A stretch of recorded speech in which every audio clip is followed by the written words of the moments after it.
No, y vos sabés que yo no puedo creer que la otra vez mandaron el ranking, digamos, de pobreza extrema de la región. Increíble, nosotros ya otra vez el más alto de todo, más que Venezuela, más que todo.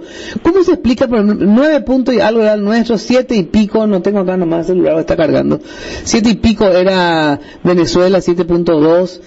Uruguay era el más bajo de todo con el 0.9, creo que era, no me acuerdo. Sí. Y yo digo, bueno, Uruguay es tan chiquitito como nosotros, porque decir, bueno, lo que pasa es que nosotros somos un país pequeño, pero tenemos nada de población, 7 millones, unas tierras fabulosas, sol, agua dulce, ¿verdad? Entonces, ¿cómo es posible que tengamos el índice más alto?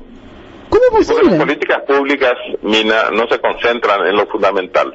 Acá parece que basta con ajustar el salario mínimo legal nomás y no preguntarse que la mayor parte de la clase trabajadora no está representada en las negociaciones. Claro. Lo mismo pasa con el presupuesto. Hay que ver nomás de que todo se haga ahí dentro de lo posible y cuidado con cobrar más impuestos al tabaco, por ejemplo. O cuidado con cobrar el IVA del 10% también a los productos estrella.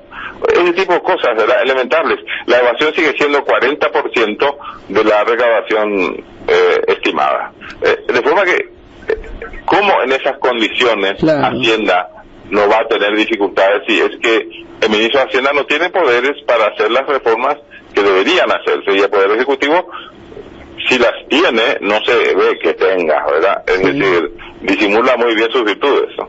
Claro, 40% más o menos de la evasión, Ricardo. 40% de evasión tributaria, Mina, sobre la recaudación potencial.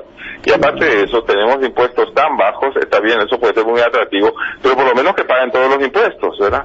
Igual que pasa con el salario mínimo legal, si tenemos tanta gente que no percibe el salario mínimo legal, ¿cómo es que no formalizamos eso para que esa gente sí perciba el salario mínimo legal? ¿Cómo es que todavía no construimos esos caminos para que los campesinos lleguen por lo menos al camino de tierra, claro. o después al camino empedrado y después al asfalto? Es decir, tantas cosas por hacer, Mina, sí. Que parece que nos satisfacemos con las pocas cosas buenas que tenemos, que las hay, y no tomamos ejemplo de los casos exitosos en nuestro país, que se ve a simple vista que están aquí cerca, el empresario tal y cual, la institución tal y cual, que bien que están trabajando, o esta cooperativa, que bien que trabaja en comparación con las otras cooperativas. Es decir, tenemos tantos ejemplos que imitar dentro de nuestro propio país, es una pena que nos satisfagamos con hacer las cosas ahí nomás, ¿no?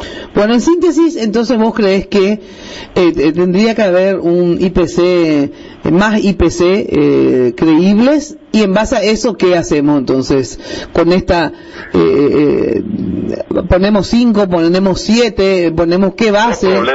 Dos problemas graves tiene el IPC. Primero, no está actualizado. Sí, pero vamos. Eso dice que van a actualizar. Sí. Eso dice que van a actualizar ahora para el año que viene, pero eso tiene que actualizarse cada año. Pero segundo, que cubre solamente la parte del departamento central. ¿Y qué pasa con los demás del departamento? No puede ser. Bueno, esa primera medida. Segunda medida, a ver, vamos a suponer que se tenga el IPC también del interior, todo.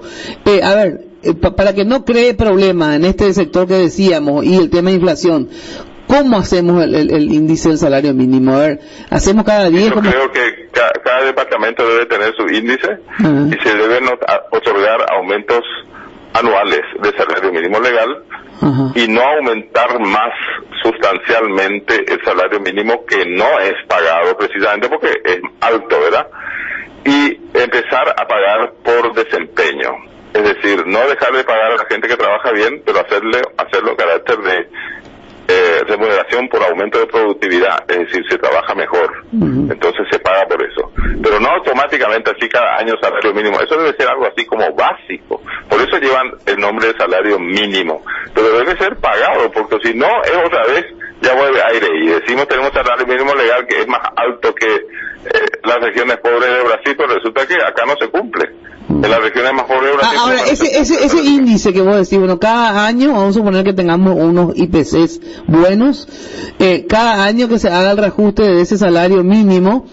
Y por departamento. Y por departamento, pero espera, y que cada año, en junio, vemos cuánto es, y en lo que sea, ¿aumentamos o ponemos una base del mínimo de 5% y mínimo de 7%? Y yo creo que si la inflación no llega al 5% al año, Sí. y a lo mejor no es necesario aumentar ya ese año. Ajá. Pero eso es cuestión de negociar.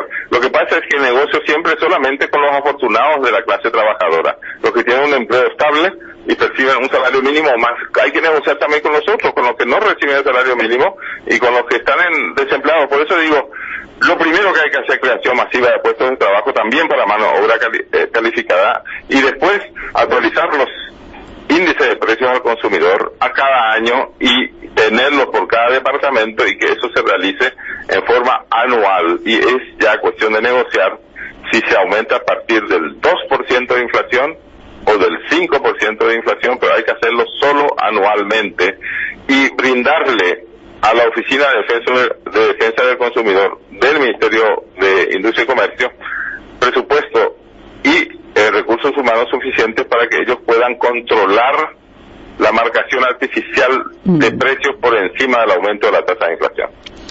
Correcto, Ricardo, muchísimas gracias como siempre, ¿sí?